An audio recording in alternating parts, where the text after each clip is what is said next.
নমস্কার বন্ধুরা, আবারও একটা নতুন রেসিপিতে সবাইকে অনেক অনেক স্বাগত।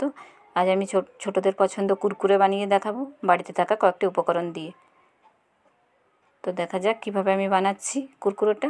500 গ্রামের মতো চিড়ে নিয়েছি।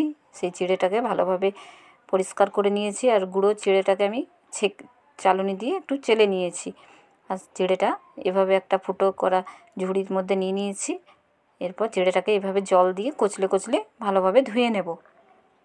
আর তলার মধ্যে আপনারা একটা বাটি দিয়ে এভাবে ধুয়ে নেবেন, তাহলে জলটা তলায় পড়ে যাবে আর চিড়েটা থেকে যাবে। এভাবে আমি 3 থেকে 4 বার চিড়েটাকে ভালোভাবে ধুয়ে নিয়েছি। আর এই যে জলটাকে ভালোভাবে ঝরিয়েও নিয়েছি। দিয়ে এবার একটা বড় থালার মধ্যে আমি চিড়েটাকে নিয়ে নেব।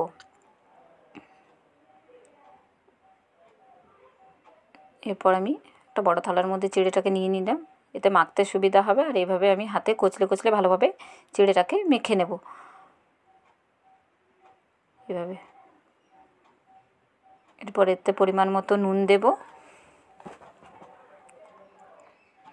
নুনের পরিমাণটা একটু কম দেবেন আপনারা, কারণ ভাজার পর নুনটা একটু বেড়ে যায়, সে কারণে নুনের পরিমাণ একটু কমই রাখবেন।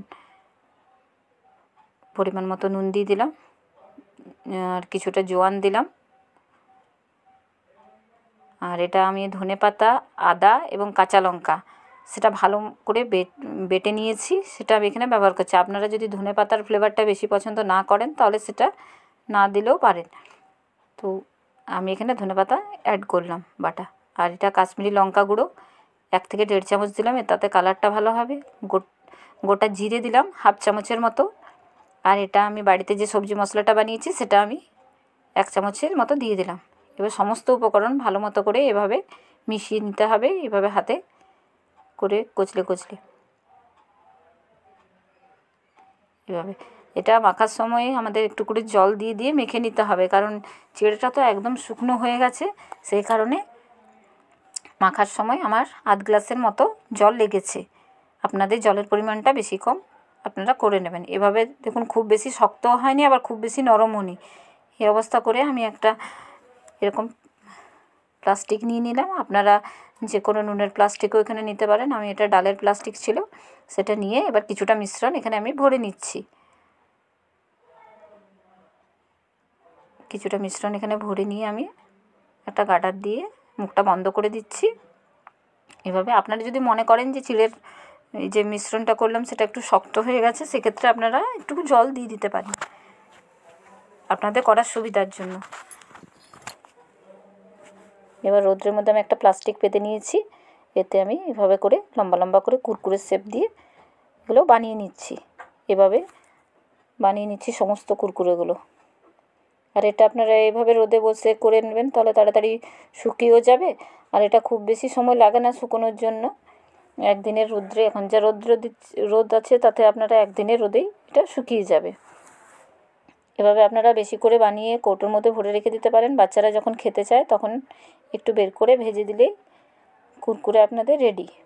আর মাত্র কয়েকটা উপকরণ দিয়ে, বাড়িতে থাকা কয়েকটা উপকরণ দিয়ে আমি বানিয়ে দিলাম। দেখুন, এভাবে আমি করে নিলাম। সমস্তগুলো করে ভালোভাবে রোদ্রে শুকিয়ে নেব।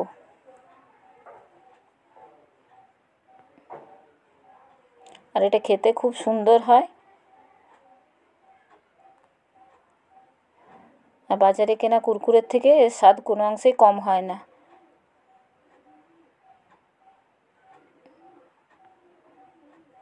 এভাবে আমি সমস্তটা দেওয়া হয়ে গেল। এবার শুকিয়ে আপনাদের দেখাচ্ছি। এই যে আমার শুকিয়ে গেছে, শুকিয়ে গিয়ে দেখালাম। এটা দেখুন, কৌটোর মধ্যে ভরে নিয়েছি আমি, কিছুটা বের করে আপনাদের ভেজে দেখাচ্ছি। এই যে তেলটা ভালো মতো গরম করে আপনারা গ্যাসের ফ্লেমটা কমিয়ে দেবেন, তা নাহলে খুব তাড়াতাড়ি ভাজা হয়ে যাবে এবং কুরকুরেগুলো পুড়ে যেতে পারে। আমি ভালো মতো গরম করে এবার ভালোভাবে নেড়ে চেড়ে কুরকুরেগুলো ভেজে নিচ্ছি। দেখুন কত সুন্দর হয়েছে, কতটা ফুলেছে আর দেখতে কতটা সুন্দর লাগছে। আমার রান্নাগুলো যদি আপনাদের ভালো লাগে, লাইক কমেন্ট শেয়ার করতে ভুলবেন না। অবশ্যই চ্যানেলটিকে সাবস্ক্রাইব করে পাশে থাকবেন। এভাবে করে এবার আমি তুলে নিচ্ছি কুরকুরেগুলো। কিছুটা ভেজে আপনাদের দেখালাম। এভাবে আপনারাও বাড়িতে বানিয়ে দেখুন কতটা সুন্দর হয়েছে দেখুন, আর একদম মুচমুচে হয়েছে। আজকের মতো এই পর্যন্ত, আবার অন্য একটা ভিডিওতে দেখা হবে।